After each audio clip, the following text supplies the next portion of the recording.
Live news, खबर तो पक्की है। नमस्कार साथियों, जय हिंद।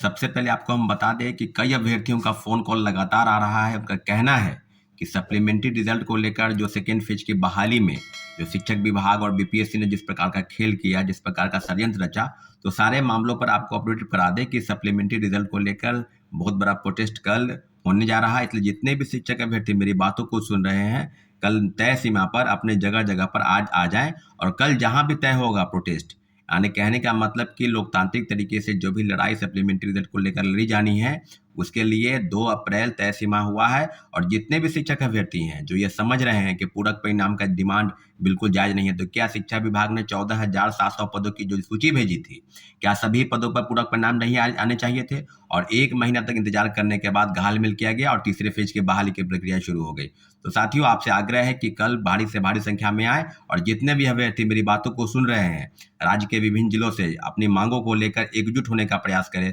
सप्लीमेंट्री रिजल्ट पर उनका पूरा अधिकार है। अब रही बात कि कई अभ्यर्थियों का कहना है कि एक तरफ आप बता रहे हैं कि टीआरई 1 से लेकर टीआरई 2 तक फर्जीवाड़ा हो रहा है, वहीं दूसरी तरफ आप पूरक परिणाम की मांग कर रहे हैं। तो ये अभ्यर्थियों का डिमांड है कि हम सप्लीमेंट्री रिजल्ट को लेकर प्रोटेस्ट कर रहे हैं। मेरा जो बयान है, उस बयान से आप इत्तेफाक रखते हैं या नहीं रखते हैं, लेकिन इतना ज़रूर है कि टीआरई 1 से लेकर टीआरई 2 तक जो भी फर्जीवाड़ा हुआ, सभी फर्जीवाड़े के तह में अब बीपीएससी और जो जांच की टीम है, यानी आर्थिक अपराध इकाई, बिल्कुल सही दिशा में काम कर रही है। और उसने बीपीएससी के अधिकारियों और कर्मचारियों से लिखित रूप में जो प्रश्न किया है, सबका जवाब उनको देना है तय सीमा पर। और जितनी भी चीज़ें अब सामने आएंगी, उस सभी विषय पर आपको हम अपडेट करा दें कि आने वाले समय में जो चीज़ें होंगी, आर्थिक अपराध इकाई की टीम द्वारा जो जांच की जा रही है, सारी चीज़ें बिल्कुल पानी की तरह साफ हो जाएगी कि आगे मामला क्या है। साथियों, बिंदुवार हम चर्चा करेंगे कि क्या टीआरई 1 में जो 14,700 पदों की, टीआरई 2 में और 4700 पदों की सूची भेजकर 2773 लोगों का रिजल्ट आया।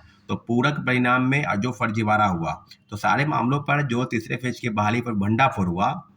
जो आरोपी है, आरोपियों के बयान पर, आरोपियों के कहने पर, जिस जगह पहले विशाल चौरसिया हो, उसके बाद विजेंद्र गुप्ता ने सारे बयान दिए हैं कि टीआरई 1 से लेकर टीआरई 2 तक हूबहू प्रश्न पत्र मुहैया कराया गया।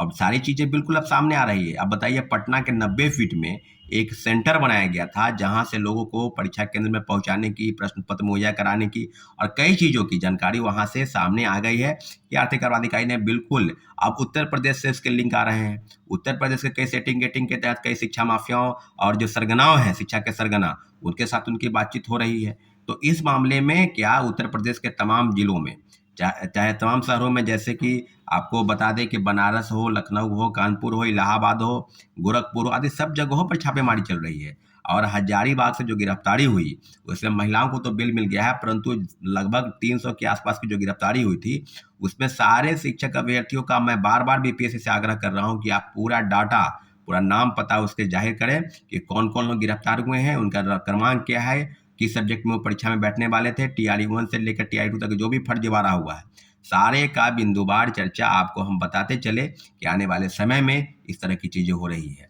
अब कहने की ज़रूरत नहीं है कि आर्थिक अपराध इकाई की टीम किस प्रकार से काम कर रही है, लेकिन इतना ज़रूर है कि अगर आप पिछले इतिहास को आप दोहराएँगे, तो ये पाएँगे कि 67वीं पेपर लीक कांड में आप ये मानेंगे कि कई लोगों का नाम सामने आ रहा था। कभी पिंटू यादव का नाम आ रहा था, कोई आईएएस रंजीत का नाम आ रहा था, फिर डीएसपी पद पर तैनात रंजीत रजक का नाम सामने आया।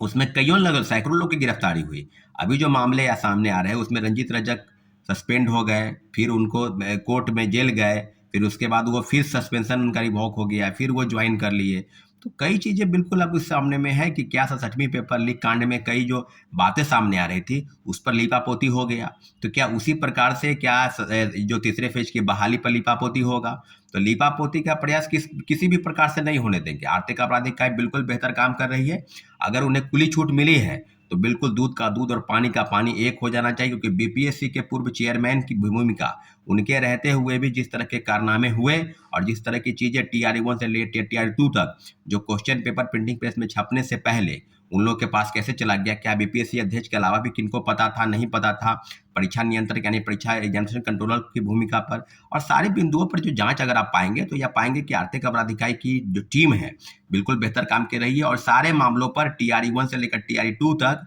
सप्लीमेंट्री रिजल्ट पर दर्जनों याचिका दायर हो गई है, उसकी सुनवाई भी चल रही है। लेकिन जो हम लोग योग्य अभ्यर्थी जो हैं जिन्होंने ज्वाइन किया है उनको घबराने की जरूरत नहीं है, लेकिन इतना जरूर है कि TRE 1 से लेकर TRE 2 तक जो फर्जीवाड़ा हुआ, जिसकी शिकायत आर्थिक अपराध इकाई कर रही है और आर्थिक अपराध इकाई की रिपोर्ट का हम लोग इंतजार कर रहे हैं, उस रिपोर्ट के आधार पर हम जरूर माननीय उच्च न्यायालय जाएंगे और सारे लोगों पर जो बड़े पैमाने पर फर्जीवाड़ा डॉक्यूमेंट के आधार पर या सेटिंग गेटिंग के तहत बहाल हो गए हैं, वो आप समझ ले कि आपकी नौकरी किसी भी हाल में बचने नहीं जाएगी। हम लोग पूरा प्रयास कर रहे हैं कि माननीय उच्च न्यायालय के शरण में जाकर और सब मामलों की तहकीकात करें कि क्या TRE 1 से लेकर TRE 2 तक जो भी फर्जीवाड़ा हुआ बिंदुवार चर्चा होगी, और जितने भी योग्य अभ्यर्थी हैं वो सारे को घबराने की जरूरत नहीं है। लेकिन इतना जरूर है कि लड़ाई को अंतिम मकाम तक पहुंचाने के लिए माननीय उच्च न्यायालय जरूर जाना होगा। इसके लिए BPSC और आर्थिक अपराध इकाई की टीम जो जांच कर रही है उसके सारे बिंदुओं पर हम लोग चर्चा करेंगे, और आने वाले समय में जिस प्रकार से होगा, इसलिए पुनः आपसे आग्रह करते हैं कि सप्लीमेंट्री रिजल्ट की मांग को लेकर जो भी प्रोटेस्ट कल हो रहा है उसमें आप बढ़ चढ़ के हिस्सा लें और सरकार के समक्ष अपनी बातों को रखें साथियों। ठीक है, धन्यवाद, जय हिंद। लाइव न्यूज, खबर तो पक्की है।